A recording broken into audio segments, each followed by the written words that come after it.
Bionic Gloves presents the Hands-On Golf Podcast, bringing anatomy and hand function to the forefront of glove design to improve comfort, fit, and performance.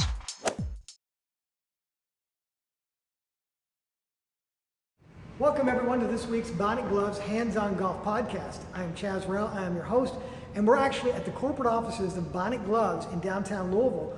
We're not on the golf course, as you can see, because we're going to be working with Mike Jones, and he's a fitness trainer that's going to help us work on our core strength so that when we're on the golf course, we get some proper stretches to help us become not only better golfers, but healthier individuals. Now, the ideas for these shows can come from you as well. If you'd like to submit a story idea, please send it using your phone to or email to podcast@bionicgloves.com. And if we use your idea, you get one of these, an official Bionic glove. That's all you got to do. It's up to you. We want this to be your podcast so that we can help you to become better golfers and healthier golfers as well. So let's go meet Mike and let's see where we can go with getting ourselves more fit for the golf course. Hey Mike, how's it going? This is Chaz from the Bionic Gloves Hands-On Golf Podcast. What are you doing? Hey Chaz, just trying to get stretched out for a round of golf here today. Well great, well that's why I came to you, because if I'm a golfer and I'm out there on the course swinging 18 holes and I'm going in one direction, it seems like my body can get out of balance. So what can you do to help us to become better golfers while not injuring ourselves? So what stretches can you show us today to help us before we go out and play around the golf? Absolutely. The stretches we're going to do today require just a golf club. No extra tools are needed. What we're going to do is kind of go over some stretches that kind of incorporate trunk rotation, which is huge and important. So what do we need to do to start that? We'll just take our club. You can do both ways. You can do it in front of your chest or you can go behind the neck. A lot of people may have some shoulder impingement, so it may be uncomfortable to go behind the neck, but we're just going to keep our body stationary, torso stationary, and we're just going to do a torso rotation. So our lower body stays in position, but we're just going to rotate our torso. And how long should they do something like that? I'll usually do this for about 3 sets of about 30 seconds. Make sure you exhale on each rotation. A lot of times people have a tendency to hold their breath and you'll become lightheaded. So make sure you're inhaling and exhaling in each rotation. That's going to help warm up your core temperature. I know a lot of times in golf, it's all about rotation. So that's going to get all your core muscles, your abdominals and your back muscles warmed up and ready for a round of fun. Great. So what else have you got to show us here? I tell you what, another great exercise to kind of stretch out our lower back and stretch out our legs as well. I know you use your leg a lot of time in driving. If you'll just put the club stationary on the ground and kind of get in a lunge position and actually stretch out. And just kind of hold that position there for about 6 to 8 seconds. I like to do about 4 to 5 sets of these. And you can rotate, come forward with your right foot. And again, you're just allowing the club to kind of be your force of stability here. You come up for a second set, and right leg. And you're breathing through this too, correct? You are breathing through this correctly. On all these exercises, breathing is very important. A lot of times people, through engagement of activity, tend to hold their breath, and it's probably one of the worst mistakes that you can make. So you want to make sure that you're breathing, and as you go down, a giant exhale, and hold, and then up, and then down again. Exhale on the way down. This is a great exercise as well to warm up your hip flexor muscles, which you engage a lot in a round of golf as well.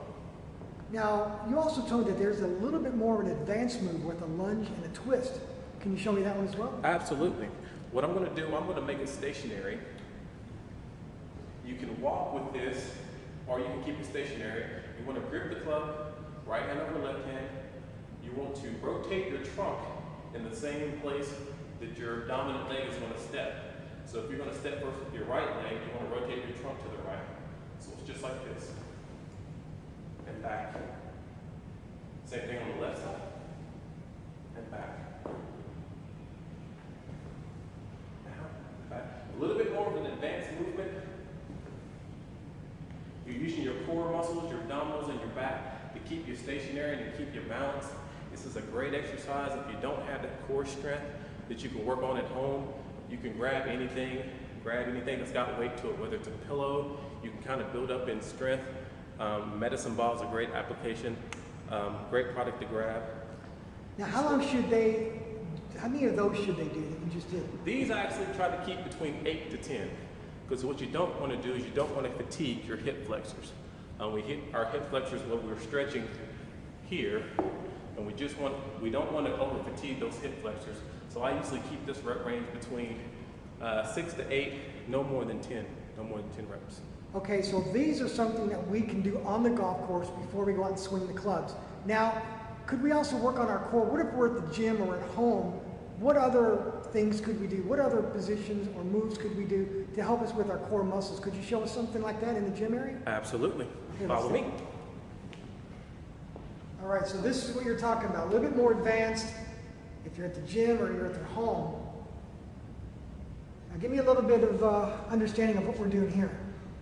What we're doing on this is actually going to allow you to raise the core temperature in both your arms and your core muscles at the same time in one movement.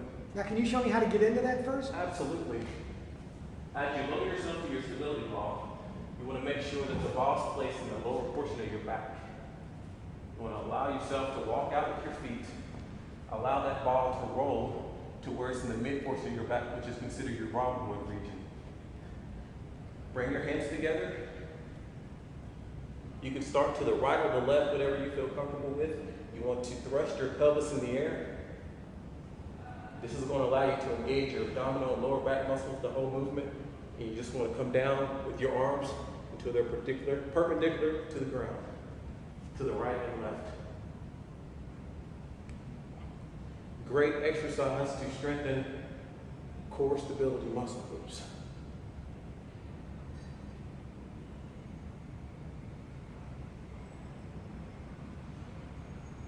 And how many of these do you think is a good repetition? Good repetition range for this is 10 to 12. I typically like to start off with 2 sets. If you can work yourself up to 3 sets over a period of time, that's great. You'll definitely feel this exercise in your lower back region. This is a great indicator of letting you know kind of muscle imbalances in your core muscle group as far as your low back and your abdominal muscles are concerned. Great exercise to start off with. What are we doing now, Mike? Right now we are strengthening our back muscles, rear deltoids, trunk rotation.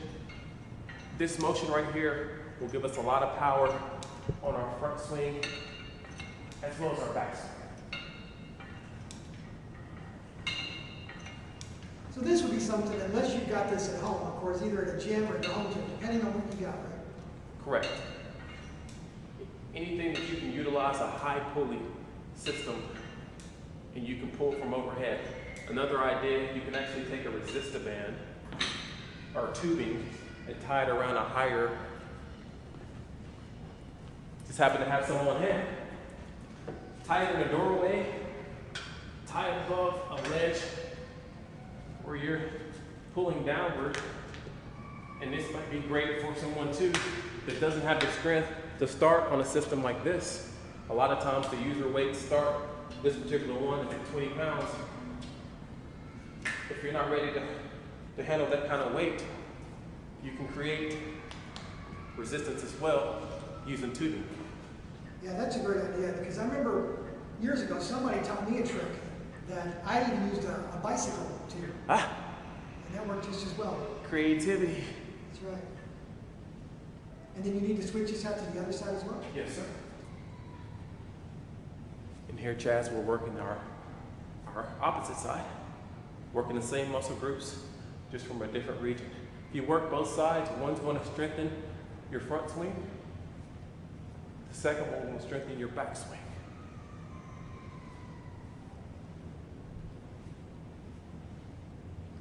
And what's the repetitions on this? I like to stay anywhere between 10 to 12, 3 sets of 10 to 12. Excellent. Well, Mike, thanks for your time. I appreciate everything you've done for us here. Thank you. Cool. Nice gloves, by the way. Bionic. Only way to go, baby.